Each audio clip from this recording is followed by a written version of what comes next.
मैंने आपको method reference के अलग अलग तरीके बताए, अलग अलग सिंटैक्स बताए।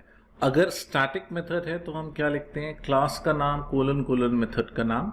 लेकिन अगर ये एक मेंबर फंक्शन है तो इंस्टेड ऑफ क्लास का नाम हम क्या लिखेंगे, ऑब्जेक्ट का नाम, ऑब्जेक्ट का नाम कोलन कोलन मेथड का नाम। तो जो प्रीवियस एग्जाम्पल था जहां पे हमने स्टैटिक मेथड का रेफरेंस पास किया था, ये जो एग्जाम्पल है 100% सेम है। तो only difference is instead of passing reference to a static method I am passing reference to an instance method. Static method के रेफरेंस की जगह पर मैं एक इंस्टेंस मेथड का रेफरेंस पास कर रहा हूं। So we'll see the example. It's pretty much same. The only difference over here is मैंने static keyword को हटाया है, तो सेम वही क्लास है। क्लास का नाम क्या है, MyStringOps, MyStringOperation। सेम वही रिवर्स फंक्शन मैंने बनाया जो स्ट्रिंग ले रहा है और स्ट्रिंग दे रहा है। स्ट्रिंग को रिवर्स करके रिटर्न करेगा, लेंथ -1 से लेके 0 तक लूप चलाएगा, एक ही कैरेक्टर को फेच करके रिजल्ट में कॉनकैटिनेट करेगा और रिजल्ट को रिटर्न करेगा। जब मैंने लास्ट एग्जाम्पल पढ़ाया था, मैंने इस फंक्शन के आगे स्टैटिक टर्म यूज किया था, स्टैटिक कीवर्ड लगाया था, वो स्टैटिक फंक्शन था। लेकिन यहाँ पे स्टैटिक नहीं लिखा, तो ये एक मेंबर फंक्शन, एक इंस्टेंस मेथड है ना। मैंने अपना फंक्शनल इंटरफेस बनाया। फंक्शनल इंटरफेस का नाम क्या है, स्ट्रिंग फंक। क्या ले रहा है, स्ट्रिंग ले रहा है और स्ट्रिंग दे रहा है। What exactly it is taking in a string, what exactly it is returning out a string. मैंने वही डमी फंक्शन यूज किया है जो हमने पिछले एग्जाम्पल में बनाया था। पिछले 2 एग्जाम्पल में मैंने सेम डमी फंक्शन यूज किया है, स्ट्रिंग ऑप। इसमें मैं मेथड का रेफरेंस पास कर रहा हूं, स्ट्रिंग फंक का। स्ट्रिंग ले रहा है और स्ट्रिंग दे रहा है, क्योंकि स्ट्रिंग इनपुट ले रहा है इसीलिए यहाँ पे सेकेंड आर्ग्यूमेंट स्ट्रिंग है। क्योंकि स्ट्रिंग को कंप्यूट करके रिटर्न कर रहा है इसीलिए यहाँ पे रिटर्न टाइप भी स्ट्रिंग है। मैंने बताया how do we call a lambda expression, through reference का नाम डॉट फंक्शन का नाम और हमने इनपुट पास किया। तो pretty much same which we have seen in the last example, है ना, बिल्कुल सेम है। खाली अभी तक हमने देखा लाइन नंबर 18 तक खाली एक डिफरेंस है ना। मैंने लाइन नंबर 2 में स्टैटिक फंक्शन बनाने की जगह पर इसको एक मेंबर फंक्शन बनाया है।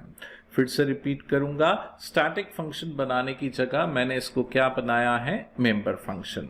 सो मेन में देखते हैं।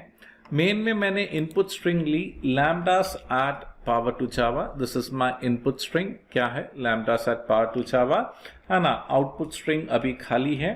अब यहां पे स्टैटिक फंक्शन को मैंने कॉल किया। स्टैटिक फंक्शन को कॉल करने के 3 तरीके, क्योंकि स्टैटिक फंक्शन डायरेक्टली कॉल हो रहा है, इसी क्लास में मैंने डायरेक्टली लिखा। अब यहां पे देखिए, this is the key difference in this programme.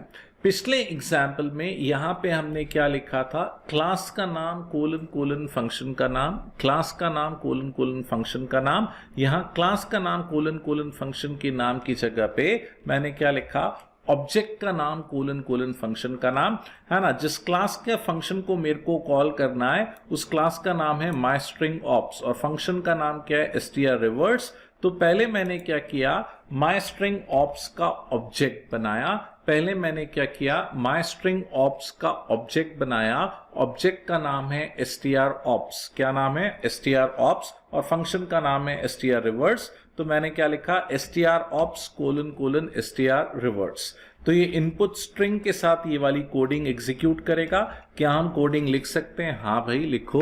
Drawback क्या है, कॉम्प्लेक्सिटी बढ़ती है, रीयूजेबिलिटी कम होती है। तो उसकी जगह पे कोडिंग को लिखने की बजाय फंक्शन का रेफरेंस पास कर दो। पिछले एग्जाम्पल में ये स्टैटिक फंक्शन था तो मैंने क्या लिखा था, क्लास का नाम कोलन कोलन फंक्शन का नाम। लेकिन इस एग्जाम्पल में ये एक इंस्टेंस मेथड है तो मैंने क्या लिखा, ऑब्जेक्ट का नाम कोलन कोलन मेथड का नाम। So output will be same. Input string में lambdas at power to java जाएगा, आउट स्ट्रिंग में रिवर्स होकर आ जाएगा। मैंने इन स्ट्रिंग और आउट स्ट्रिंग दोनों को स्क्रीन पे प्रिंट किया। इन स्ट्रिंग और आउट स्ट्रिंग दोनों को स्क्रीन पे प्रिंट किया।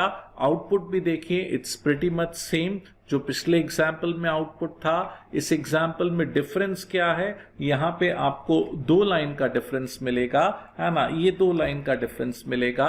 इंस्टेड ऑफ राइटिंग क्लास का नाम कोलन कोलन मेथड का नाम, मैंने क्या लिखा है, ऑब्जेक्ट का नाम कोलन मेथड का नाम। क्यों? क्योंकि it is a instance method, it is not a static method. तो मैं फिर से बोलूंगा, कोडिंग को डायरेक्टली पास करने का ड्रॉबैक, कॉम्प्लेक्सिटी बढ़ती है, रीयूजेबिलिटी घटती है। Instead of passing the coding directly as an argument, आप कोडिंग को फंक्शन में लिखो और फंक्शन का रेफरेंस पास करो। अगर वो स्टैटिक फंक्शन है तो क्लास का नाम कोलन कोलन मेथड का नाम लिखेंगे, और अगर वो इंस्टेंस मेथड है तो इंस्टेंस फंक्शन है, इंस्टेंस मेथड है तो हम क्या लिखेंगे, ऑब्जेक्ट का नाम कोलन कोलन मेथड का नाम।